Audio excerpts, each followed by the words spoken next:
Amados hermanos, estamos viviendo en una época en la que basta un solo titular que atraviese la pantalla del teléfono para que el mundo entero cambie el ritmo. Una decisión firmada en Washington puede sacudir el precio del petróleo al otro lado del océano.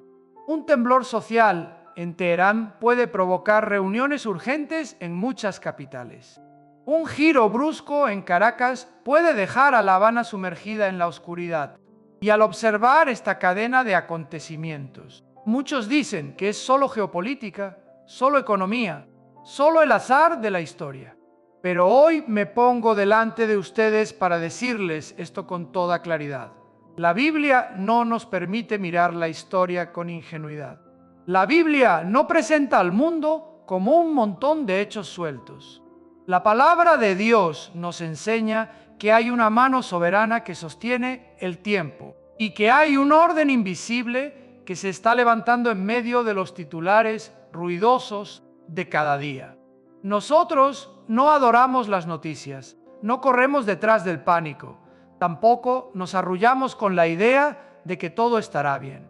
Velamos porque Jesús dijo que cuando estas cosas comiencen a suceder, debemos levantar la cabeza porque nuestra redención se acerca. Muchos se desorientan porque creen que la profecía tiene que aparecer con formas antiguas, como símbolos de leyenda. Pero, amados hermanos, la profecía de los últimos tiempos no necesariamente se viste con ropajes medievales. Toma la forma de un sistema, se mueve como un mecanismo. No avanza solamente con tanques y fusiles. Avanza con leyes, con dinero, con redes de suministro, con dependencias energéticas, con acuerdos y con candados invisibles puestos sobre la vida cotidiana. Cuando abrimos el libro de Daniel, vemos que los poderes que se levantan no se presentan únicamente como individuos, sino como estructuras. Y al pasar a Apocalipsis capítulo 17, hay un principio absolutamente decisivo que debemos captar con precisión, porque si no lo entendemos, interpretaremos mal todo el cuadro. Allí se describe a los 10 cuernos como centros de poder que existen al mismo tiempo. El énfasis no es solo que la bestia sea fuerte, sino esto: esos centros entregan su poder y su autoridad a la bestia.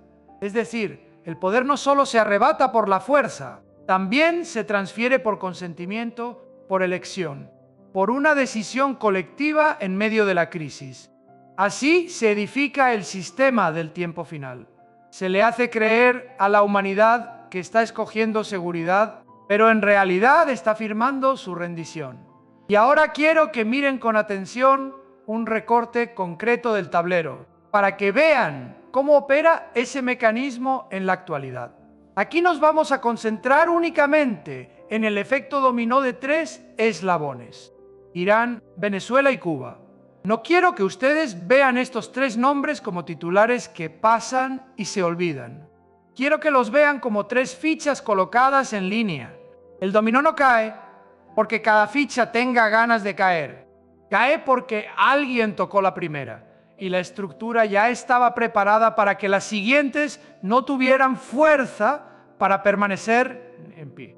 Irán es presionado no solo con advertencias, sino con círculos de restricciones que obligan a sus socios a calcular el precio de seguir comerciando. Venezuela es golpeada en el punto vital del régimen, cuando el eje operativo se altera y los recursos se cortan. Y entonces la red que sostenía a sus aliados empieza a temblar. Y luego Cuba, que depende profundamente de una transfusión energética externa, queda expuesta como la parte de barro más frágil. Basta con cerrar la llave del petróleo y el engranaje de la vida diaria comienza a trabarse. La electricidad se apaga, los servicios públicos colapsan, la sociedad se agrieta y las olas migratorias se levantan. Amados hermanos, ese es el lenguaje del sistema. No hace falta ocupar un territorio, basta con cerrar una válvula. No hace falta disparar un cañón, basta con cortar una arteria. La pregunta no es quién gana hoy y quién pierde mañana. La pregunta correcta es esta: ¿estamos viendo cómo un mecanismo global, puede dirigir la vida de naciones enteras por medio de palancas invisibles. Y si estas tres fichas, Irán, Venezuela y Cuba, pueden caer en cadena de esta manera, eso nos muestra que el mundo está entrando en una etapa que la Biblia ya había advertido. El poder se concentra no solo por la fuerza bruta, sino por sistemas capaces de permitir o impedir la vida normal. Amados hermanos, si no tenemos el marco bíblico, las noticias nos arrastrarán como una ola arrastra una barca pequeña. Pero si nos aferramos a la palabra de Dios, veremos el cuadro completo. Y cuando el cuadro completo se ilumina, el corazón deja de entrar en pánico, se vuelve sobrio vigilante y comprende que la historia está siendo conducida hacia una cita determinada. Así que hoy colocamos la primera piedra con firmeza. La profecía no está muerta, está operando, está activándose y está tomando forma delante de nuestros ojos, no como una leyenda, sino como un sistema al que el mundo entero está entrando. Amados hermanos, para leer correctamente el cuadro, tenemos que aprender a mirar la profecía como una estructura en movimiento, no solo como símbolos inmóviles. En Daniel capítulo 7, la Biblia no solo describe bestias, describe imperios y centros de poder que se levantan con el paso del tiempo, con forma, con garras, con dientes. Es decir, con mecanismos reales para devorar, absorber, dominar y controlar. Y cuando llegamos a Apocalipsis capítulo 17, el detalle más estremecedor está en que el poder se transfiere como una decisión colectiva. Los 10 cuernos son 10 centros de poder que existen al mismo tiempo y, finalmente, concentran su voluntad en una sola dirección y entregan su autoridad a la bestia.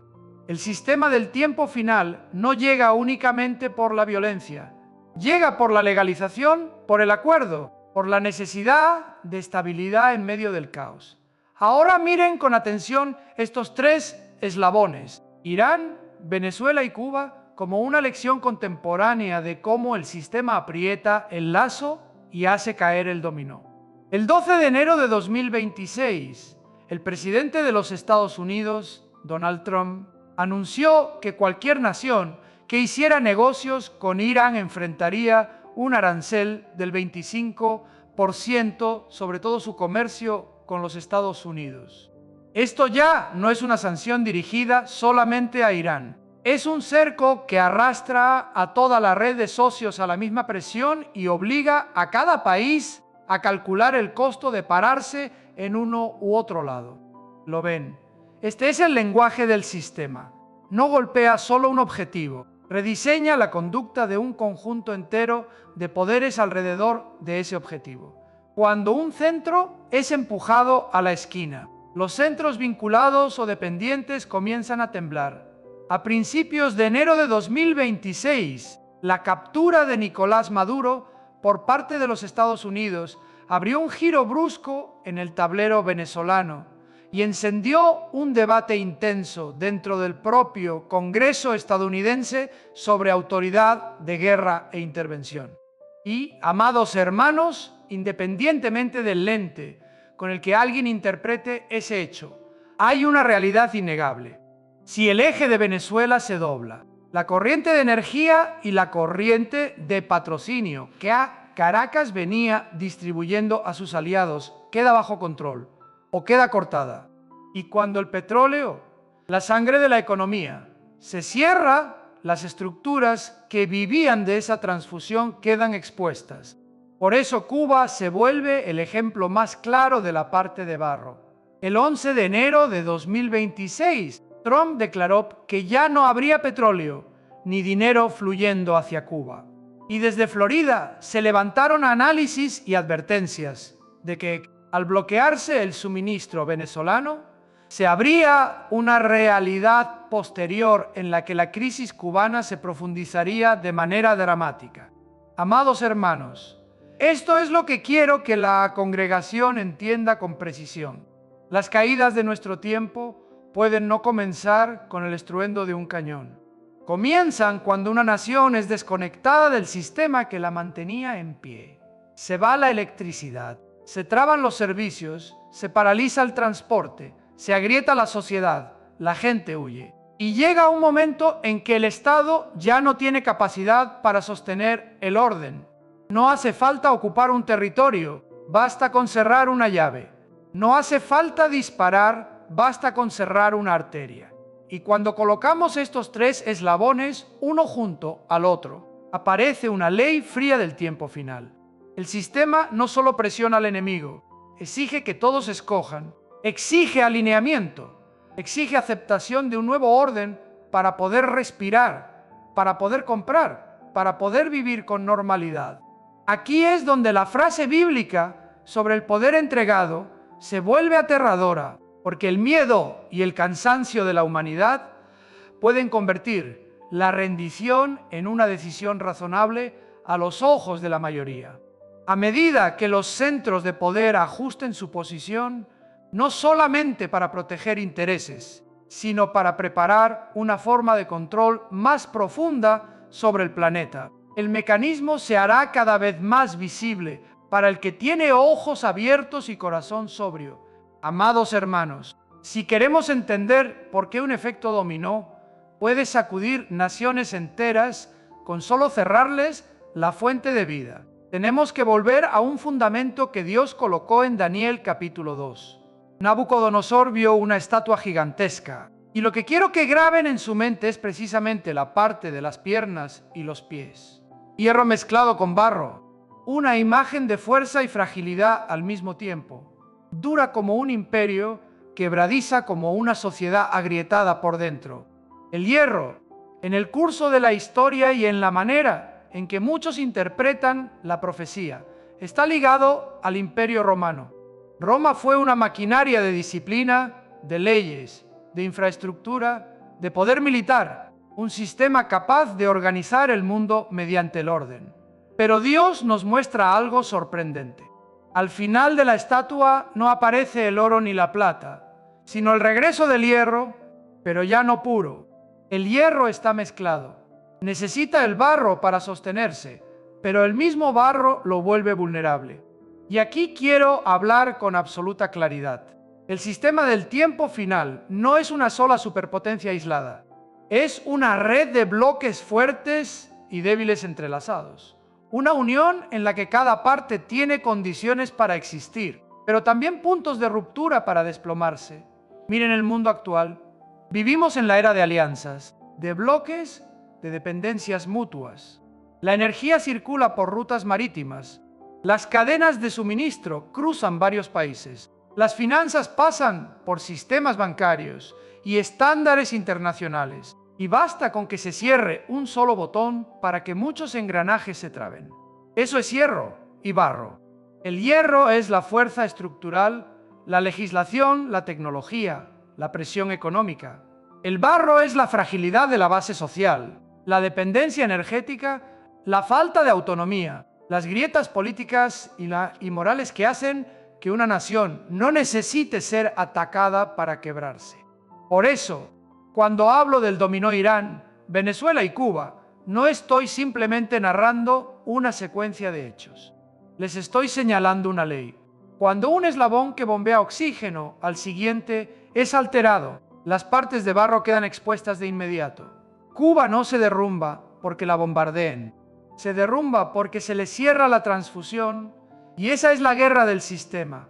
Más sutil, más fría y más aterradora, porque convierte la vida diaria en un interruptor. Pero quiero llevarlos un paso más profundo, porque Daniel capítulo 2 no solo habla de fragilidad, habla también del intento de mezclarse. La Escritura dice que ellos procurarán unirse, pero no se pegarán. Amados hermanos, esa es la escena de un mundo que intenta fabricar un orden común, un consenso común, una norma común, pero que por dentro está jalado por fuerzas opuestas. Se habla de paz, pero se construye sobre intereses. Se habla de estabilidad, pero se mezcla con cálculo. Y cuando la presión llega, esas uniones revelan lo que en verdad son: barro. Y luego Dios remata la visión con una imagen que nos despierta. Una piedra no cortada por mano humana golpea a la estatua, y todo el sistema se derrumba como paja al viento. Amados hermanos, eso nos recuerda que la historia no pertenece a las alianzas, no pertenece a los bloques de poder, no pertenece a los que diseñan sistemas. La historia pertenece a Dios. Y quien cerrará el tablero no será un nuevo imperio, sino el reino de Jesucristo.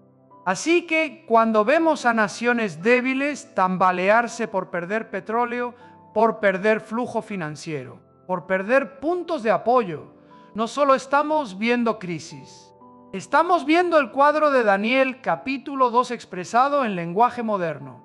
Hierro y barro están parados sobre el mismo pie.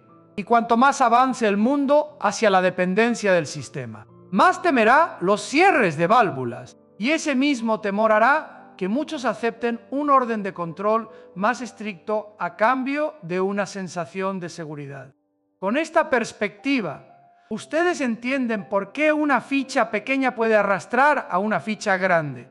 Porque las fichas no están de pie por separado, están apoyadas sobre un mismo mecanismo.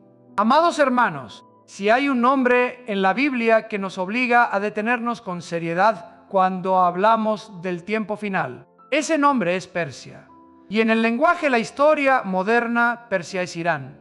No lo digo por emoción, lo digo sobre un fundamento bíblico. En Ezequiel capítulo 38, versículos 1 al 6, Dios nos muestra una coalición del tiempo final, donde aparecen pueblos y territorios como piezas de un conflicto mayor. Allí Persia figura como parte de esa alianza. ¿Qué significa esto? Significa que Irán no desaparecerá del mapa antes de que la historia llegue a su desenlace. Irán no será solo un titular pasajero. Irán seguirá siendo un actor presente en el tablero cuando el mundo entre en su etapa más tensa. Y cuando leemos Jeremías capítulo 49, versículos 34 al 39, se abre una profecía sobre Elam que corta el futuro como una herida profunda. Elam es una región vinculada a Irán, y esa palabra profética describe una devastación que trastorna el orden, dispersa a la población, y sin embargo termina anunciando que Dios traerá restauración en el tiempo que Él ha determinado. ¿Lo ven? La Biblia no solo pinta guerras, la Biblia revela un proceso: colapso, dispersión, presión, y finalmente la intervención soberana de Dios según su plan. Ahora, coloquemos ese fundamento al lado de la actualidad y entenderemos por qué digo que la profecía no está guardada en un museo, está operando. El 12 de enero de 2026, el presidente de los Estados Unidos, Donald Trump, declaró que cualquier nación que hiciera negocios con Irán enfrentaría un arancel del 25% sobre todo su comercio con los Estados Unidos. Esto ya no es una medida dirigida solamente a Teherán. Es una manera de golpear el sistema circulatorio de una red completa, obligando a los socios a escoger entre intereses y supervivencia económica. En el trasfondo de ese anuncio se mencionó la agitación interna en Irán y el hecho de que Irán continúa exportando petróleo de manera significativa, especialmente hacia China.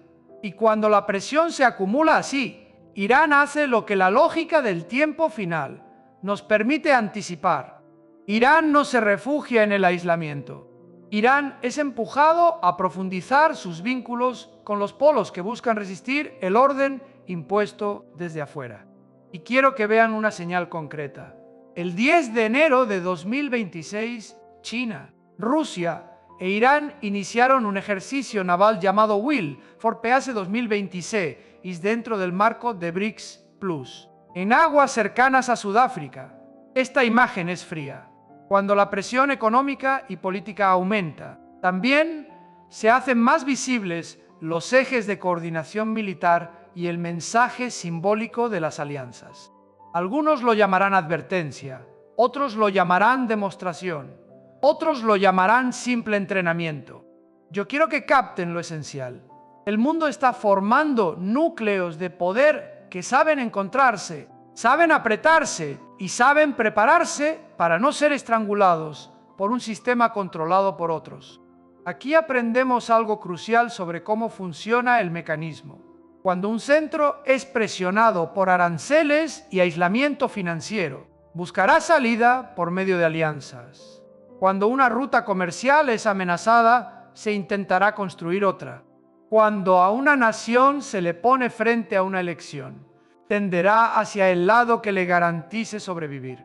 Por eso, lo que ocurrió el 12 de enero de 2026 no es solo una declaración de un presidente. Es un giro de válvula dentro del sistema y ese giro hace que otras tuberías crujan. Y cuando esa válvula se mueve, no solo provoca respuesta en Irán, también intensifica el temblor en los eslabones que dependen de flujos de energía y de redes de patrocinio, especialmente en el tablero del hemisferio occidental, porque otro eje está siendo doblado de una manera directa y contundente. Amados hermanos, cuando hablamos del sistema de los últimos tiempos, no podemos pasar por alto una realidad que la actualidad está dejando cada vez más expuesta. Hay momentos en la historia en los que un centro de poder no solo reacciona a los acontecimientos, sino que diseña de nuevo el tablero. Y la forma en que lo hace no siempre es con tanques cruzando fronteras, sino con palancas que obligan a otras naciones a ajustarse para sobrevivir. Miren lo que acaba de ocurrir en Venezuela. A principios de enero de 2026, Nicolás Maduro fue capturado por fuerzas de los Estados Unidos y trasladado a Nueva York para enfrentar acusaciones relacionadas con narcotráfico.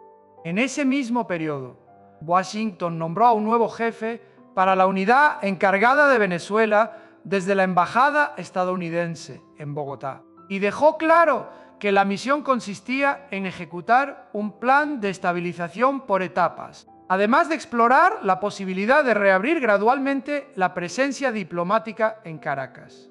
¿Lo ven?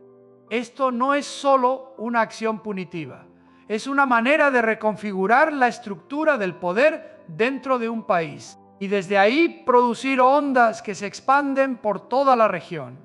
Cuando un centro como Venezuela es doblado, lo que sigue no es únicamente un cambio interno, es el ahogo de los satélites que vivían de esa transfusión.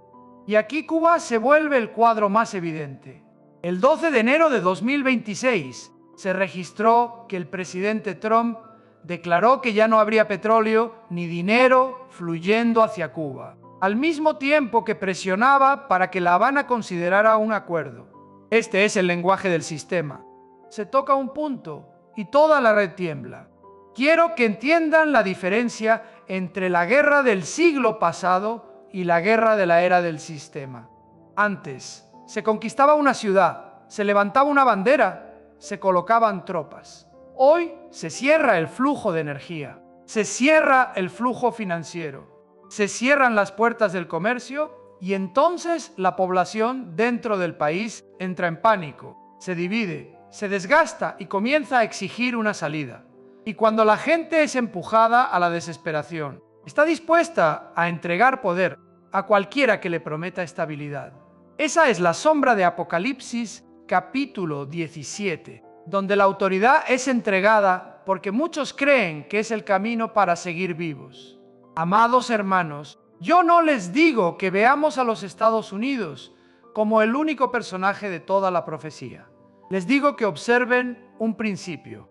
Durante décadas, decisiones tomadas en Washington han tenido capacidad de moldear el orden global, porque tocan comercio, finanzas, energía, sanciones y hasta la legitimidad diplomática.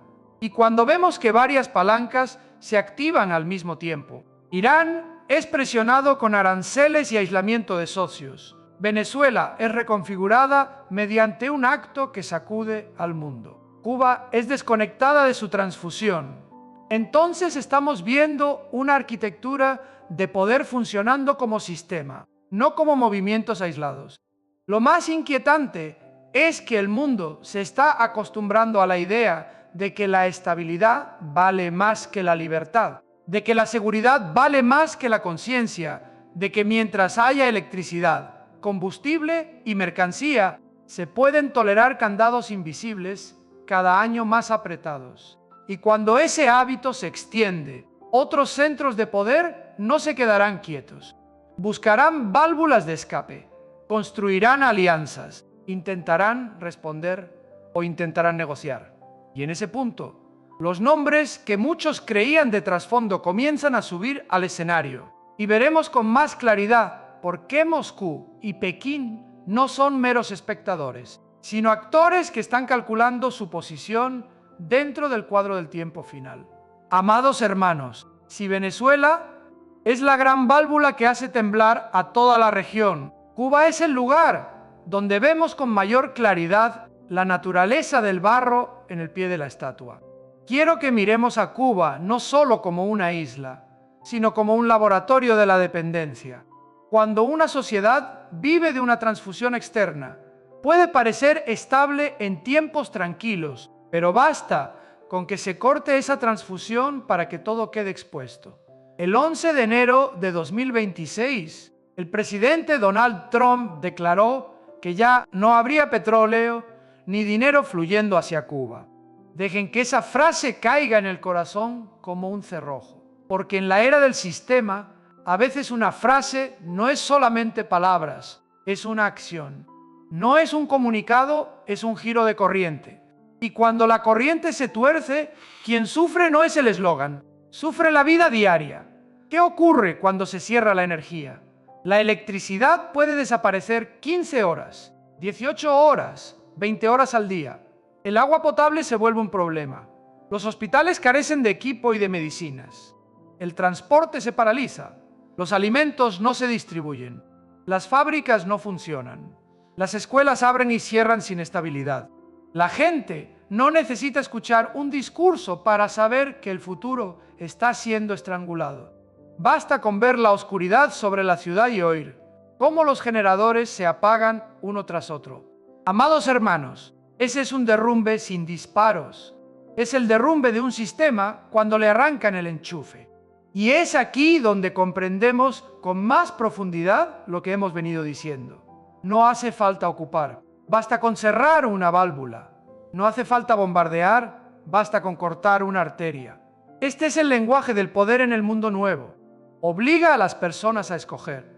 O aceptan un acuerdo, o aceptan un orden impuesto por otros, o ven a su sociedad resquebrajarse día tras día. Cuando la presión se prolonga, la gente se cansa. Cuando se cansa, se deja guiar. Y cuando se deja guiar, empieza a creer que entregar poder a un mecanismo de control es un precio razonable para que la luz vuelva y para que los estantes vuelvan a llenarse. Amados hermanos, aquí está lo más alarmante, porque Apocalipsis no nos dice que el mundo primero será sometido con un látigo. Nos muestra un mundo que voluntariamente intercambia su capacidad de decidir por la posibilidad de una vida normal.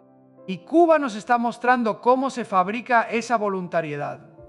No con discursos brillantes ni con retórica, sino con agotamiento.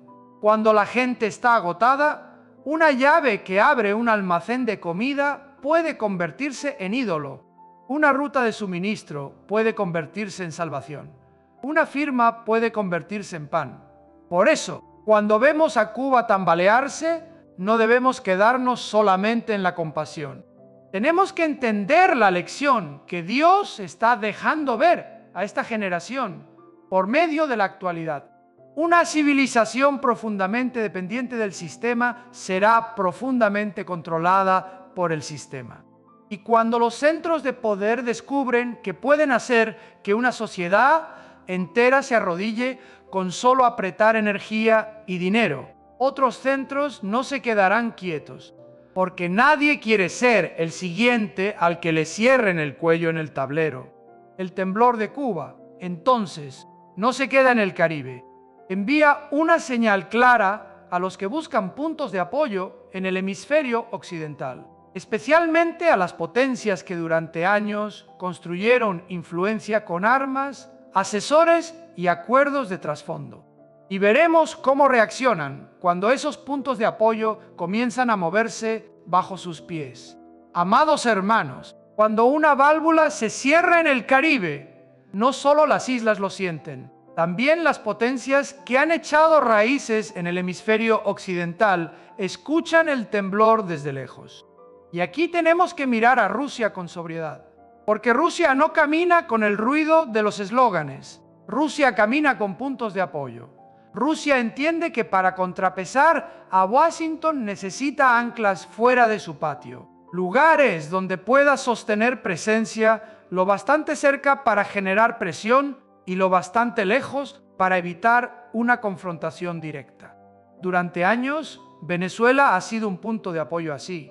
Armas, asesores, contratos, influencia dentro de estructuras de seguridad. Todo eso le dio a Moscú una plataforma sin tener que desplegar tropas. Y Cuba, aunque más pequeña, ha sido símbolo y puerta de entrada, una señal de que Rusia puede estar presente en una región que los Estados Unidos consideran su retaguardia. Esa es la lógica del poder. Amados hermanos, una potencia no solo busca territorio, busca palancas.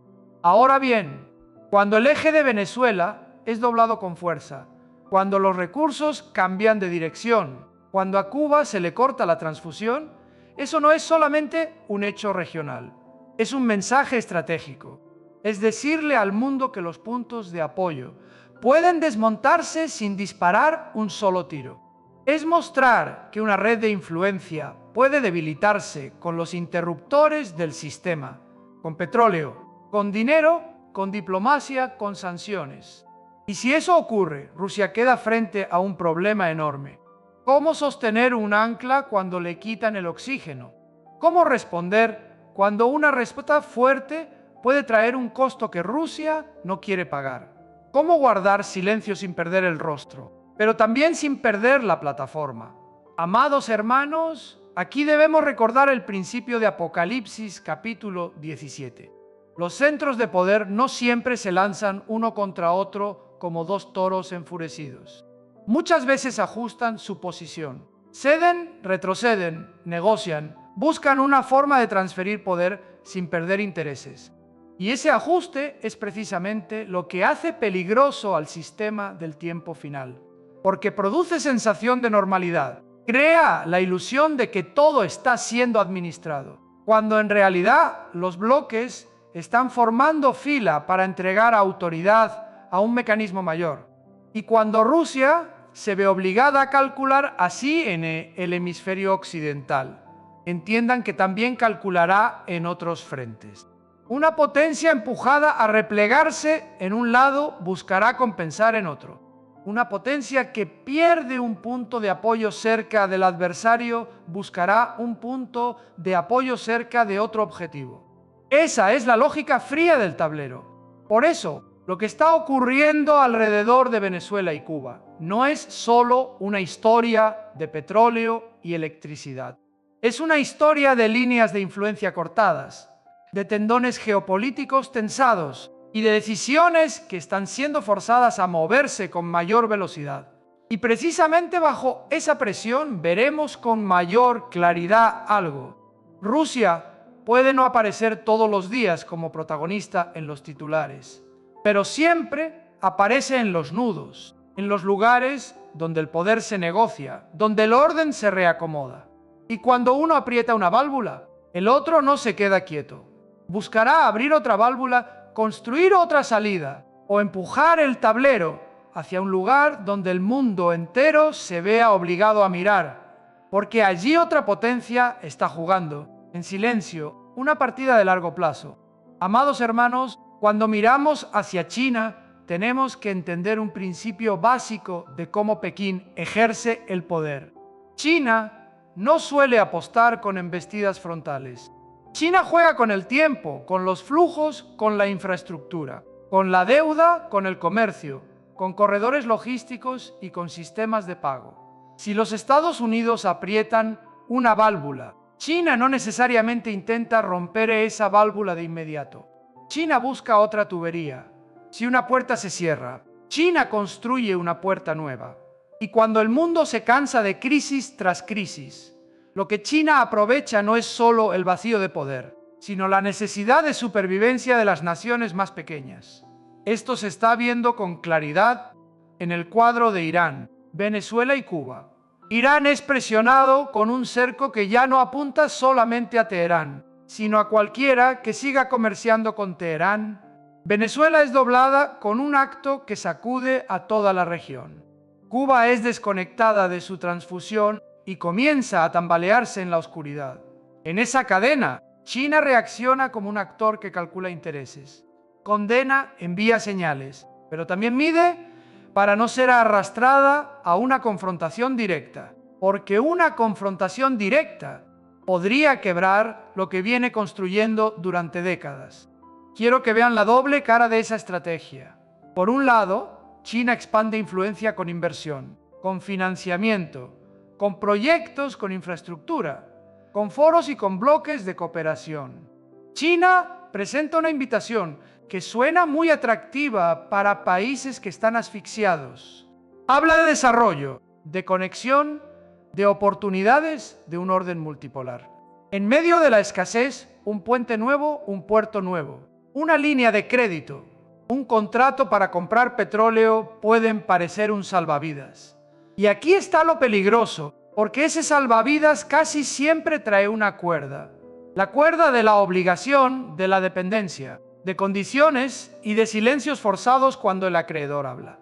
Pero por otro lado, China también sabe retirar la mano a tiempo. Puede acercarse para beneficiarse y alejarse cuando el precio se vuelve mortal. Su apoyo es limitado. Mantiene relaciones, mantiene canales, mantiene influencia, pero no se apresura a convertirse en escudo de un régimen que está cayendo, porque su objetivo profundo no es morir por otros, sino durar más que todos para terminar sentado en la posición más conveniente del tablero. Amados hermanos, esa es la frialdad del poder en la era del sistema. Por eso, cuando los Estados Unidos usan aranceles y sanciones para presionar a los socios de Irán, lo que se toca no es solamente Irán. Se toca el interés petrolero y comercial de China. Cuando Venezuela es doblada, lo que se mueve no es solo un gobierno en Sudamérica. Se mueven inversiones, contratos, rutas de transporte y ambiciones de recursos de China. Y cuando Cuba es desconectada, la señal es esta. El hemisferio occidental puede ser reconfigurado con interruptores del sistema. Y cualquiera que quiera echar raíces, allí tendrá que recalcular. En ese contexto, entendemos por qué China habla cada vez más de bloques fuera del orden antiguo, de comercio que no dependa de una sola moneda, de mecanismos alternativos de pago, de redes de conexión para reducir la posibilidad de ser estrangulada. Esto no es solo propaganda, es un reflejo de supervivencia de una potencia que sabe que quien controla el sistema controla la garganta del mundo. Y cuando la garganta es amenazada, se busca construir otra garganta. Amados hermanos, quiero que miren esto con ojos bíblicos. Cuando el poder se desplaza de las armas al sistema, el campo de batalla también se desplaza. El campo de batalla está en los estándares, en el dinero, en la energía, en los datos, en las cadenas de suministro, en la legitimidad de los bloques y alianzas. Y cuando el campo de batalla es el sistema, la gente común es la primera en cargar el peso, porque basta con que se apague la luz, se acabe el combustible, suba el precio de los alimentos, para que empiece a suplicar que una mano le devuelva el orden. Y aquí una pregunta se vuelve imposible de evitar.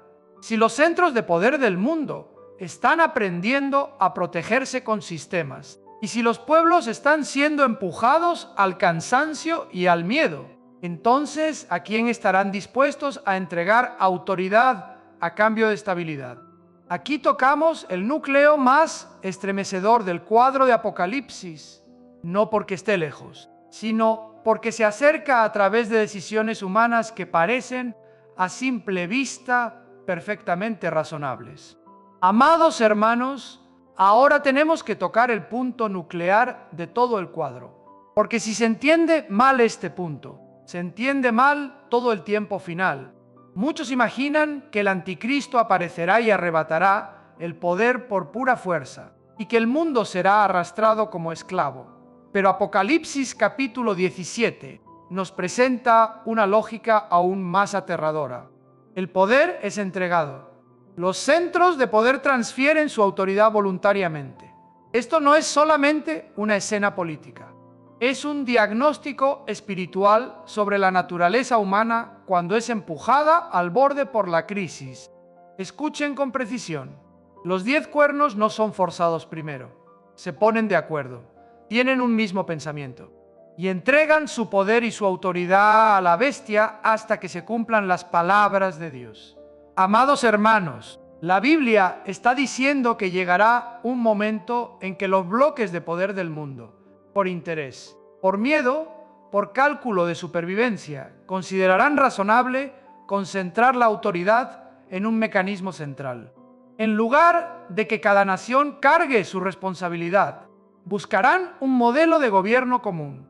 En lugar de que cada sistema se sostenga por sí mismo, aceptarán una estructura superior con capacidad de decidir quién respira, quién compra y vende, quién se mueve y quién se queda. Y aquí es donde tenemos que mirar el dominó Irán, Venezuela y Cuba con ojos más profundos. Fíjense bien, cuando a un país se le apaga la electricidad, se le corta el combustible, se le corta el flujo de dinero, el pueblo no pide filosofía, pide pan, pide gasolina, pide medicinas. Y cuando el miedo se prolonga, la gente está dispuesta a intercambiar lo que antes llamaba derechos. Dirá que mientras haya estabilidad, esos candados pueden aceptarse. Mientras haya mercancía, la vigilancia no importa. Mientras la luz vuelva, la libertad se puede perder.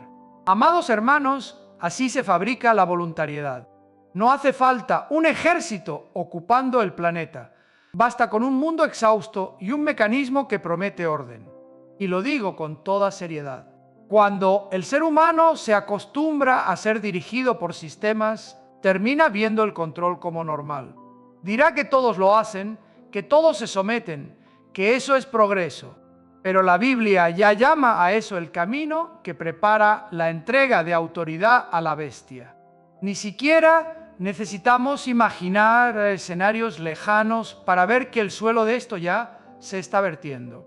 Miren cómo opera el poder hoy. Un arancel puede obligar a una red completa de comercio a cambiar de dirección. Una sanción puede asfixiar a una nación sin disparar un tiro. Una decisión financiera puede paralizar a una sociedad. Un sistema de pagos puede abrir o cerrar la vida cotidiana. Y cuando estas herramientas se vuelven normales, el mundo dará otro paso. Preguntará por qué no centralizar, por qué no estandarizar, por qué no colocar todo bajo un mecanismo común para evitar el caos. Amados hermanos, ese es el idioma del tiempo final, el idioma de la legalización del poder concentrado. Por eso, lo más estremecedor de Apocalipsis capítulo 17 no es solamente que la bestia tenga fuerza, sino que los demás poderes acepten entregarle su fuerza. Y una vez que eso ocurra, se manifestará con claridad lo que Apocalipsis capítulo 13 describe: un mundo amarrado a un mecanismo de compra y venta. Un sistema de control tan profundo que la vida normal se convierte en un interruptor. Yo no estoy aquí para sembrar pánico. Estoy aquí para llamar a la vigilancia, porque el tiempo final no llega en una sola noche con explosiones. Llega por pasos pequeños que el mundo llama razonables. Y cuando vemos que esa voluntariedad está siendo formada, tenemos que hacernos una pregunta delante de Dios. Si el mundo está aprendiendo a entregar autoridad a cambio de estabilidad, ¿qué hará la Iglesia? ¿Nos mezclaremos con la ola o permaneceremos firmes en la palabra de Dios? ¿Seremos seducidos por las promesas del sistema o guardaremos fidelidad al reino que no puede ser sacudido?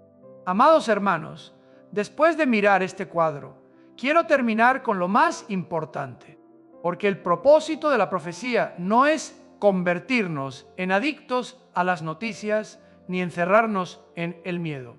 El propósito de la profecía es despertarnos, santificarnos y afirmarnos. Si Dios nos permite ver el mecanismo del tiempo final, no es para paralizar la fe, sino para afilarla. Lo más peligroso de esta época no son solamente las guerras, ni las sanciones, ni las válvulas que se cierran y dejan a naciones enteras sin aliento. Lo más peligroso es que el corazón humano sea entrenado para amar la estabilidad más que la verdad. Cuando la gente se acostumbra a una vida dirigida por sistemas, empieza a llamar normal al control. Se acostumbra a que le digan qué pensar, qué temer, a quién odiar, qué creer. Y aquí, amados hermanos, la iglesia es probada, porque cuando el mundo es empujado hacia un mecanismo común, la iglesia será tentada a diluirse, a suavizar la palabra de Dios, a reemplazar las escrituras con eslóganes agradables.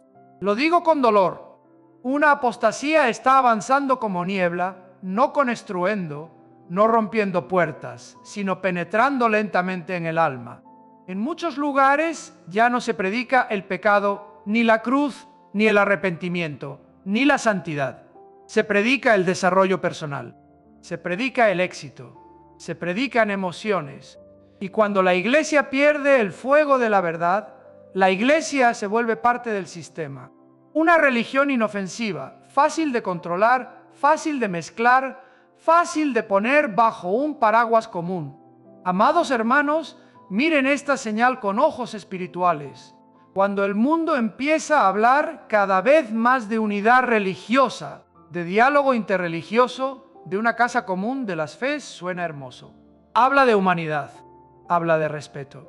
Pero si esa unidad se construye a costa de negar la verdad de Jesucristo, entonces no es la unidad de Dios, es la unidad del sistema. Y la Biblia muestra que surgirá una religión mundial como una mujer vestida de lujo, atractiva, seductora, pero por dentro llena de rebelión contra Dios. Entonces, ¿qué hacemos? Volvemos a la palabra de Dios con reverencia, no como un libro del que se toman frases, sino como una brújula viva. Aprendemos a discernir, enseñamos a nuestros hijos la verdad. Vivimos en santidad en un mundo que llama sabiduría a la concesión y a la mezcla. Guardamos el corazón de la fascinación del sistema, porque el sistema no quiere solamente tu dinero. El sistema quiere tu alma. Y quiero darles un consuelo poderoso. Aunque los centros de poder reacomoden el tablero, aunque las válvulas se cierren, aunque el dominó siga cayendo, la historia sigue en las manos de Dios. La piedra no cortada por mano humana vendrá. El reino de Jesucristo permanecerá. Lo que no puede ser sacudido, no será sacudido. Por eso no desesperamos, no entramos en pánico, y mucho menos nos arrodillamos ante un mecanismo que promete pan mientras roba la verdad. Amados hermanos, si estos son los últimos tiempos como la Escritura advierte, entonces más debemos vivir como hijos de la luz. Oren, velad. Sed valientes para dar testimonio. Permaneced fieles a Cristo, porque Él no es solamente nuestra esperanza. Él es el Rey de la historia. Y cuando suene la trompeta, no habrá sistema en la tierra capaz de retener a la iglesia.